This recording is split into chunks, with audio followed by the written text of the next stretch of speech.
Andhra, Telangana and NRI Christian matches కోసం Rebecca matrimony మీ perfect match కోసం ఇప్పుడే కాల్ చేయండి. హాయ్ హలో నమస్తే, వెల్కమ్ టు వి మీడియా. నేను అనిత. సో తెలంగాణ గవర్నమెంట్ ఎవరైతే మన మెగాస్టార్ చిరంజీవి గారి సతీమణి అయినటువంటి కొణితెల సురేఖ గారికి ఒక కీలక పదవిని అప్పజెప్పడం జరిగింది.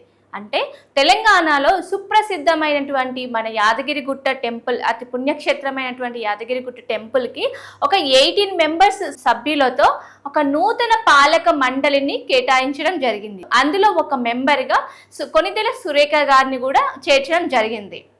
సో అసలు ఆ నూతన పాలక మండలి ఎందుకు ఏర్పాటు చేశారు? ఆ టెంపుల్ అంటే మనము ఇంతకుముందు కనుక చూసుకుంటే ఇప్పుడు ఎట్లయితే తిరుమల తిరుపతి దేవస్థానం మాదిరిగానే ఈ యాదగిరిగుట్ట టెంపుల్కి కూడా 18 మంది సభ్యులతో ఏర్పాటు చేసినటువంటి ఒక నూతన పాలక మండలి.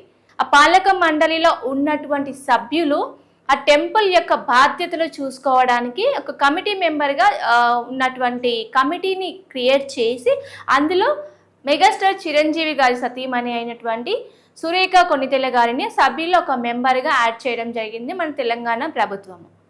అంటే ఇప్పుడు తిరుపతిలో ఉన్నటువంటి ఈ 18 మెంబర్స్ సభ్యుల మాదిరిగానే వీళ్ళకు కూడా పదవీ కాలం 2 సంవత్సరాలు ఉంటుంది. సో ఈ 18 మంది పాలక మండలిలో ఉన్నటువంటి సభ్యులకు పూర్తి బాధ్యతలు నిర్వర్తించాల్సిన అవసరం ఉంది.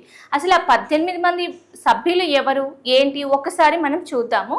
తెలంగాణ ప్రభుత్వం తీసుకుంటున్నటువంటి ఈ యాదగిరిగుట్ట లక్ష్మీ నరసింహస్వామి టెంపుల్ అంటే దేవస్థానంలో 18 మంది సభ్యులు అని చెప్పుకున్నాం కదా. సో అందులో ముఖ్యంగా ఒకరు చైర్మన్గా, ఒకరు నామినేటెడ్ సభ్యులుగా అండ్ ట్రస్ట్ వ్యవస్థీకృత ఎక్స్ అఫిషియో సభ్యులుగా ఉంటారు. సో వాళ్ళు వచ్చేసి 2 సంవత్సరాల పదవీ కాలం ఉంటుంది. సో అందులో ఉన్నటువంటి సభ్యులు ఎవరు అంటే ఇందులో ముఖ్యంగా ఎం సత్యనారాయణ రెడ్డి అనే పర్సన్ చైర్మన్గా బాధ్యతలు నిర్వర్తిస్తారు. సో అలాగే నామినేటెడ్ సభ్యులు వచ్చేసి సురేఖ కొణిదెల, జి వివేక్ వెంకటస్వామి, చిప్పలగారి విజయరాం అండ్ విజయేందర్ తుల్లా, పోచబోయిన ఈశ్వరమ్మ యాదవ్, అలాగే గుండు మల్లయ్య, స్వాతి కాంతమనేని, ఎం రాఘవేందర్ రావు, డాక్టర్ లక్ష్మీనారాయణ నాయక్. సో వీళ్ళు వచ్చేసి నామినేటెడ్ సభ్యులుగా వ్యవహరిస్తారు.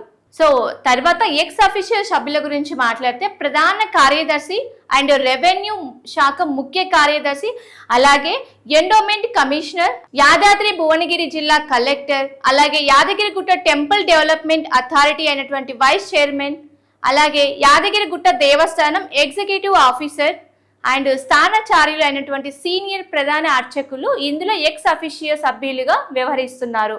తెలంగాణ గవర్నమెంట్ తీసుకున్నటువంటి ఈ 18 మెంబర్స్లో కొద్ది మంది పదవి కాలం మాత్రం 2 సంవత్సరాల వరకు ఉంటుందని చెప్పడం జరిగింది. ఎందుకంటే టీటీడీ టెంపుల్లో కూడా ఇలాంటి నూతన మండలిలో ఉన్నటువంటి చైర్మన్ కావచ్చు అండ్ ఎక్స్ అఫీషియో సభ్యులు కావచ్చు, నామినేటెడ్ సభ్యులు కావచ్చు, ఇందులో కొద్ది మంది పదవీ కాలము 2 సంవత్సరాలు మాత్రమే ఉంటుందని చెప్పడం జరిగింది. సో అలాగే మన తెలంగాణ గవర్నమెంట్ తీసుకుంటున్నటువంటి కొన్ని కార్యక్రమాలలో ముఖ్య అతిథిగా మన మెగాస్టార్ చిరంజీవి గారిని రేవంత్ రెడ్డి గారు పిలవడం జరిగింది.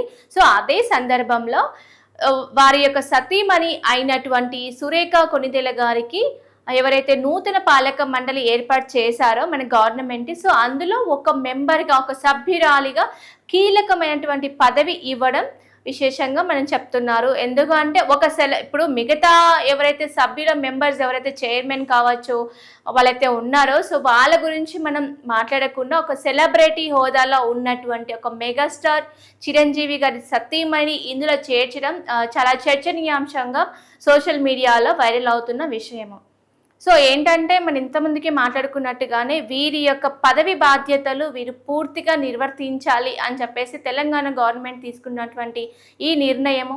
ఎందుకంటే టీటీడీ టెంపుల్లో కూడా ఒక కమిటీని ఏర్పాటు చేయడం జరిగింది. ఆ కమిటీ మెంబర్స్ సో ఆ టెంపుల్ యొక్క బాధ్యతలు పూర్తిగా తీసుకొని వాళ్ళ యొక్క పదవిని సక్రమంగా నిర్వర్తించాలని తెలంగాణ గవర్నమెంట్ ఆదేశాలు ఇవ్వడం జరిగింది.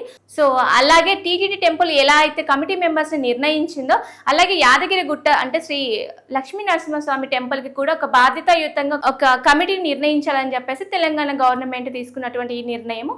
సో ఇదండి ఇవాల్టి న్యూస్. చూస్తూనే ఉండండి అవర్ ఛానల్. Thank you.